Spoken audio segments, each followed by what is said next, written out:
Hi, welcome back. I'm Harmony Flowers, your mystic muse, here to inspire and uplift you. Welcome to lesson 1 called If Life Blasts You Open, You Can Break Free. You have the gift of free will that enables you to choose authentic soul identity instead of hollow pseudo-identities such as celebrity copycat or member of a Mean Girls group or a trying to act cool gang member or an avatar online. What you want to go for is the real gold, the golden nugget of who you really are, with an authentic identity, not some imaginary pseudo identity. And I'm here to help you do that. You can release the underlying root causes from this lifetime and from your past lives that have a cumulative effect of your pain to heal and refresh your life.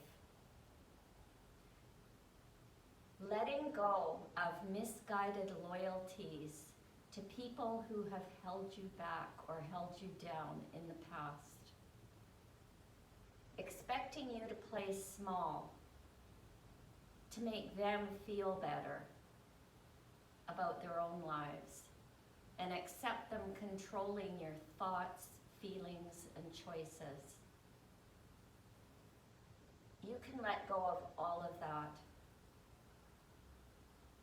To be self-loving and from the soul, that's not being disloyal. Using a liberated mind to claim your birthright to spiritual freedom, that's not being disloyal. That's being authentic and kind to yourself. And that's your first obligation, is to yourself, because if you don't take care of yourself, you have nothing inside to take care of anyone else either.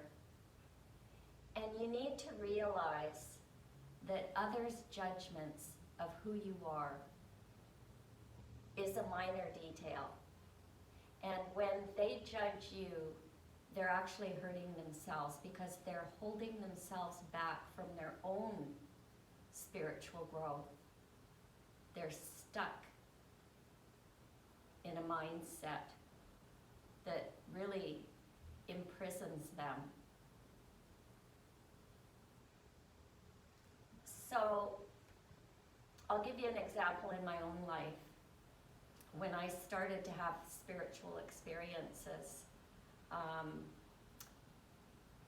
I had some relatives that kind of treated us like the poor cousins. They let us know that we had the humble life and they had the easy breezy,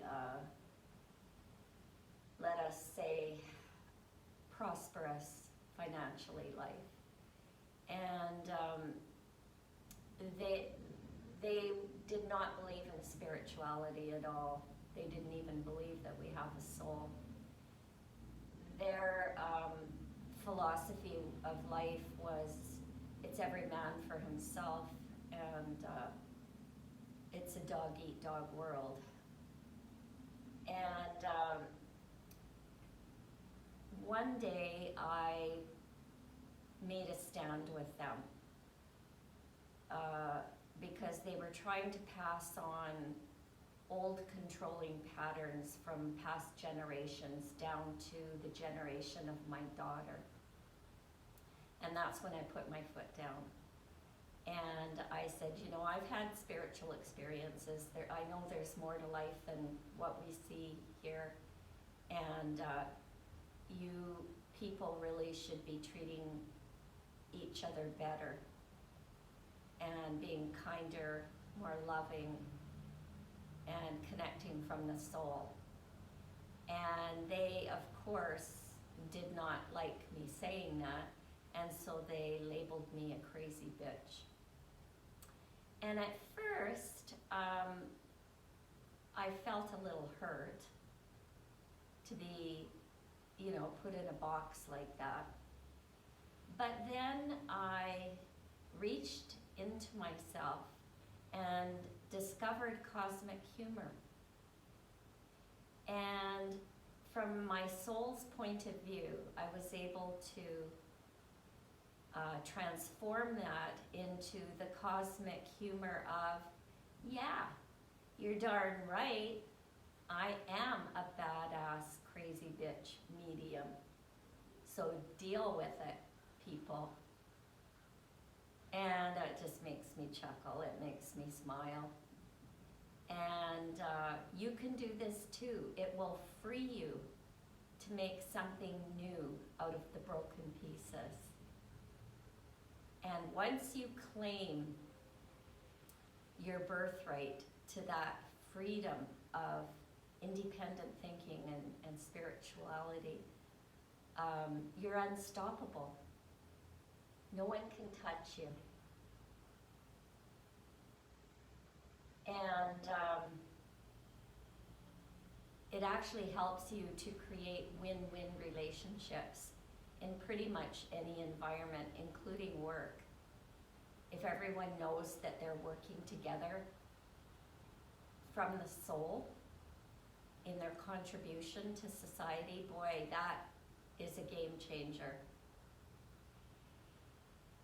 And loving yourself doesn't turn you into some kind of raging egomaniac.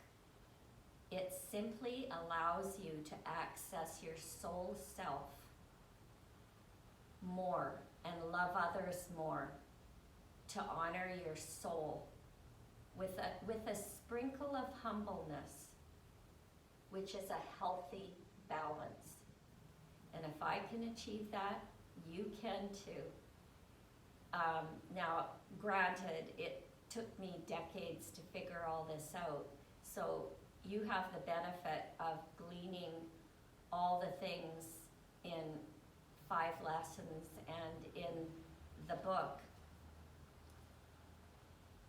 about soul passion.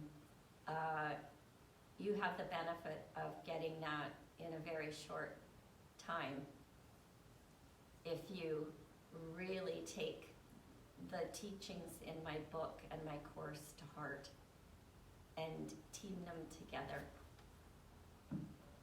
This book is also designed, by the way, as a sort of a purse size, it's maybe not pocket size, but it's purse size, or if you have like a backpack or whatever, you can bring this with you during your day.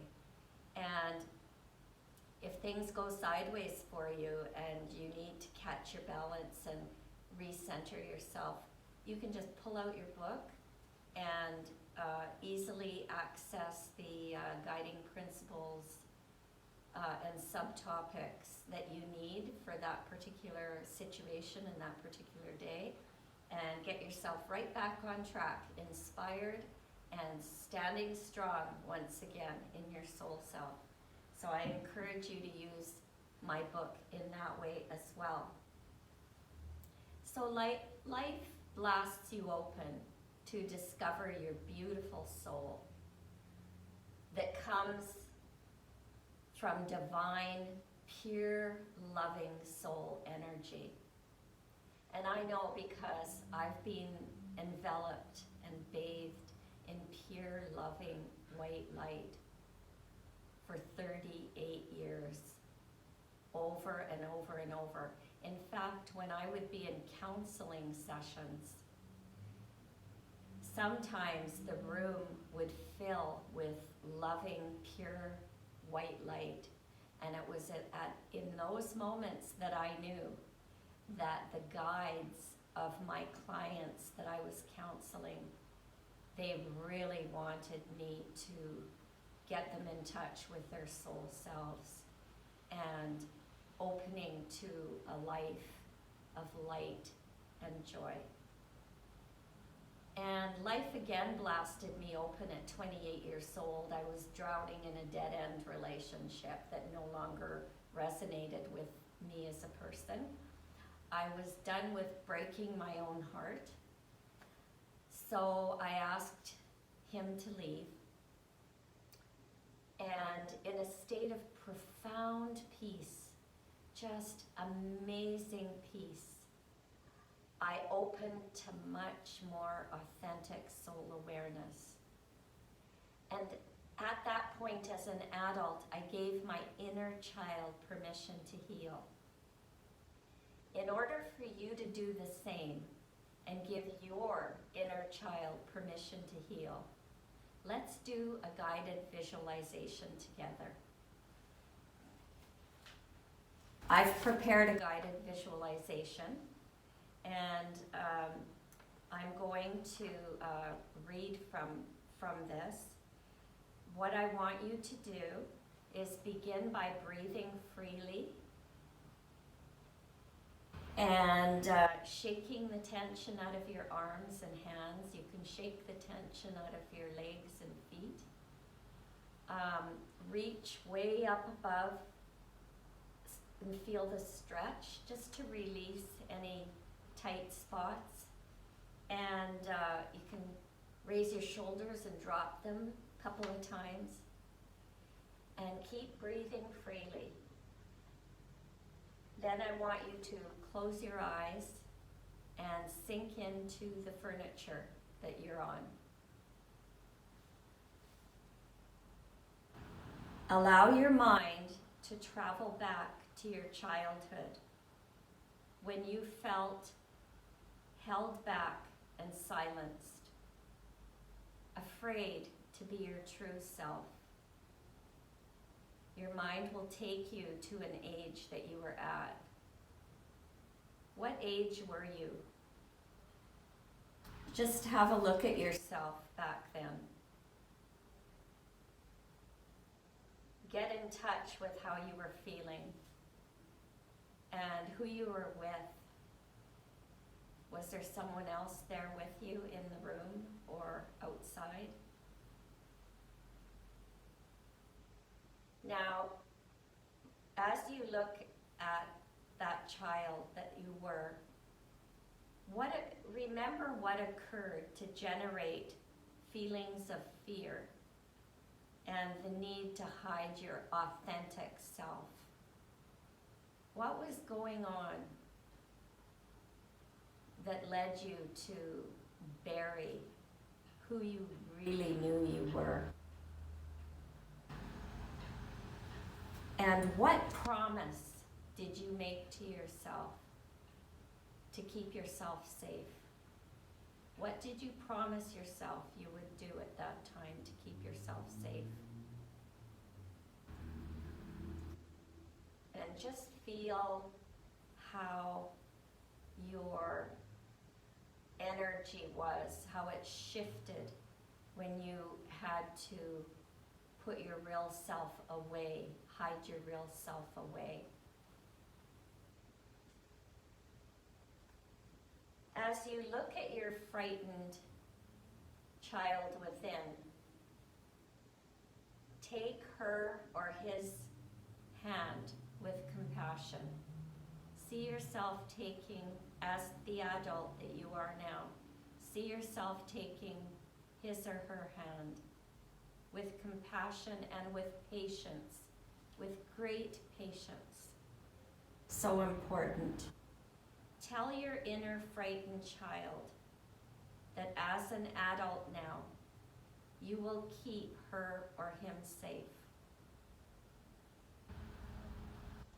That you will give her or him a safe soul space to express who she or he truly is, never to feel lost again. Just breathe freely, keep breathing freely, and feel that connection between you and that inner child from your past. And feel the trust growing between you and that inner child from your past. Now, see your inner glowing soul light shine brighter and brighter. And notice what shades your soul light are. They might be pastel, they might be neon, they might be shimmering and twinkling. You may have only one shade of your soul light, or you may have several. Some people see a whole rainbow. Whatever you see is right for you. Now see the inner glowing soul light of the child that you were, that's beginning to trust you, to take care of them. See your soul lights merging together as one. And see the lights emanating from both of you, connecting you at a deep soul level. Feel the old painful energy melt away into the ethers. That lingering, painful soul memories from when you were that age. Just see them melting away into the air.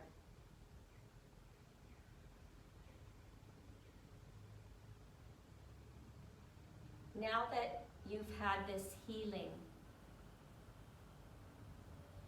notice the old hurtful thought patterns that held you back have been replaced with your renewed, liberated mind, teaming up with your soul to set your soul on fire. You are no longer held back in a labeled little box. In your mind's eye, you see that you have burst through old barriers to set yourself free. Your soul growth will now unfold at a much greater speed. Once you've cleared away that debris, the soul growth takes off like the Concorde. Circumstances will align with your divine, honorable intentions to support you in fulfilling your purpose and in realizing that you are a wonderful gift to the world. Now come back to the present where you are and open your eyes, feeling refreshed and content and at peace.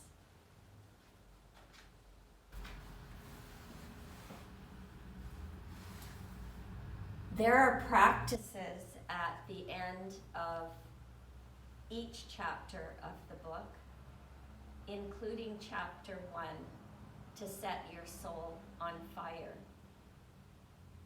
So for lesson 1, I would like you to go to the practices at the end of chapter 1 in the book, and I'll run through some examples of how these practices will help you open at a deeper level to soul awareness.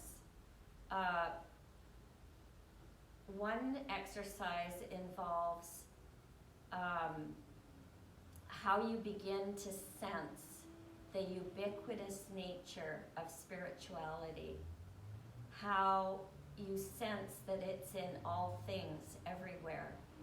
And what you can do is start to keep a log or a diary of when you sense, you have an aha moment where you sense the presence of divine energy in your day-to-day life. So spirituality isn't just at a religious gathering place. Spirituality is everywhere you go. Soul awareness is everywhere you go, with life, with your soul guiding you through life, steering your life at the helm of your ship. Another really valuable exercise at the end of chapter 1 is a self-evaluation of your self-limiting beliefs. So, once you do the self-evaluation and decide whether you feel your self-limiting beliefs would be at a minor, moderate, or major level, then you can begin to release them with positive self-talk for a happy, soul-based lifestyle. Also, we take a look at your values. Where did your values originate from? Who were the people that helped form your values? And do you feel in sync with them now, or do you feel they don't quite synchronize with who you are becoming? And we look at how your values are expressed through actions, and how your values can be like seeds of caring that sprout into random acts of kindness. The gift from the universe of free will gives you millions of choices in your life. And so when life hands you a series of painful lessons or experiences, you have a choice. You can either choose to curl up in a ball and give up on yourself and give up on life, or you can make a more helpful choice and shift your gaze to your soul's point of view with cosmic humor. So what I say to myself sometimes is, I'm growing through this comedy of errors. I choose to detach with cosmic humor and see the irony of it all. And sometimes I think, okay, Divine Source, you must have a lot of confidence in me that I can handle all this. So I'll take this as a compliment with a wink and a thumbs up. So cosmic humor really comes in handy. I'll give you an example in a small way how I use cosmic humor. When I'm trying to parallel park, I'm a terrible parallel parker. And I used to park a block away from my destination just to avoid having to parallel park, especially on very busy streets.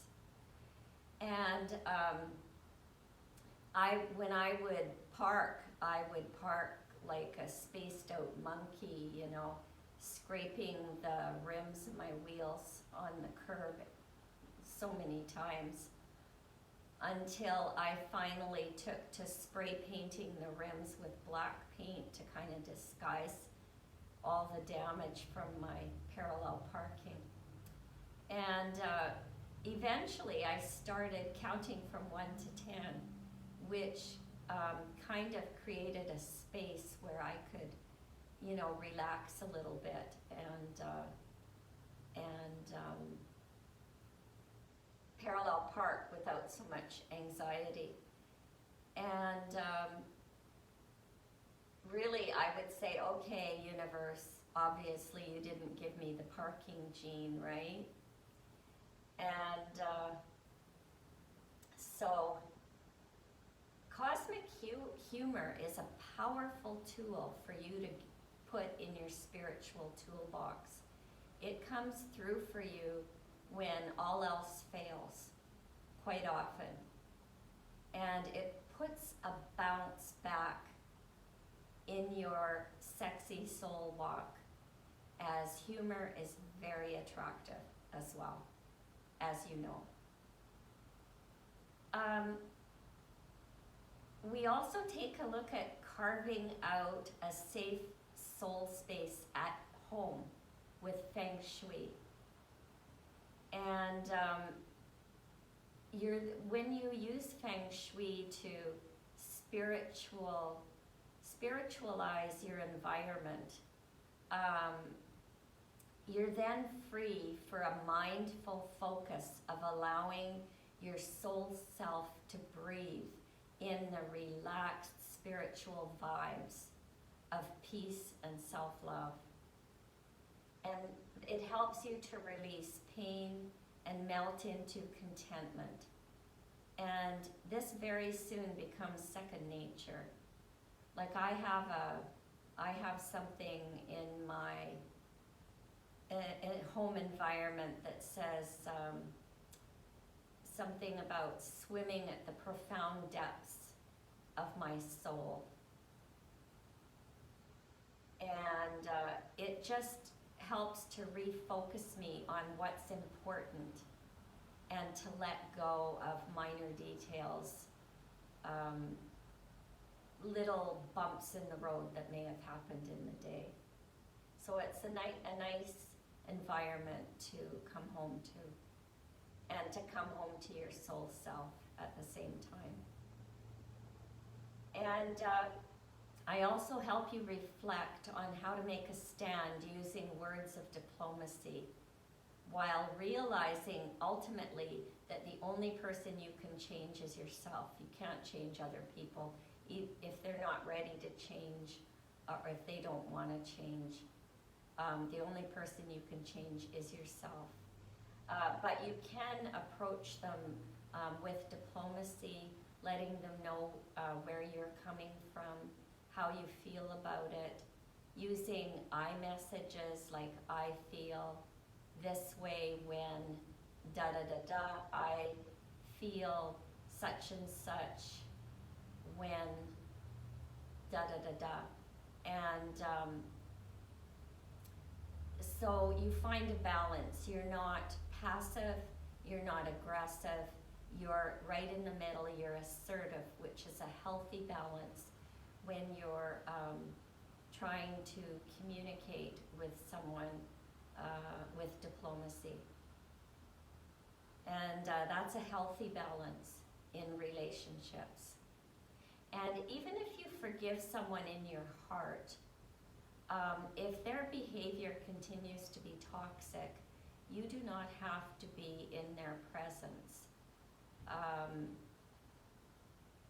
You can remove yourself.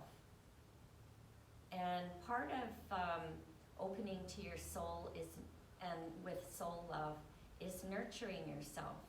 So make sure that you find tiny ways to nurture yourself. They don't have to cost anything. There's an exercise at the end of chapter 1 to help you brainstorm some ways that you can do that.